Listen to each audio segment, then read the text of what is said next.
एका छोट्या गावात सिया नावाची मुलगी राहत होती. 10वी नापास झाल्यामुळे सगळे तिच्यावर हसत होते.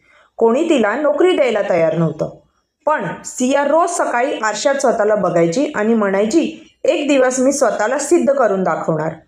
एका दिवशी ती मोठ्या शर्मा इंडस्ट्रीमध्ये गेली. मालकाकडे थेट गेली आणि म्हणाली, सर मला फक्त 90 दिवस द्या. सगळे कामगार तिच्याकडे बघत होते. हसू की कौतुक करावं हेच समजत नव्हतं. पहिल्या दिवशी सियाने संपूर्ण फॅक्टरी फिरली. ती घरी जाऊन बसली आणि एक मोठा चार्ट बनवलं. दुसऱ्या दिवशी फॅक्टरीत आली आणि कामगारांना म्हणाली, मी तुमच्यासारखी एक सामान्य मुलगी आहे.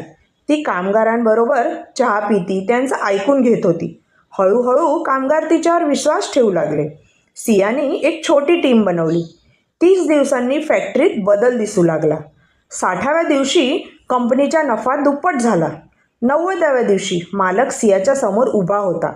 त्या दिवसानंतर सिया त्या कंपनीची ऑपरेशन डायरेक्टर बनली. ती हसून म्हणाली, शिक्षण थांबलं, पण शिकणं कधीच नाही थांबत.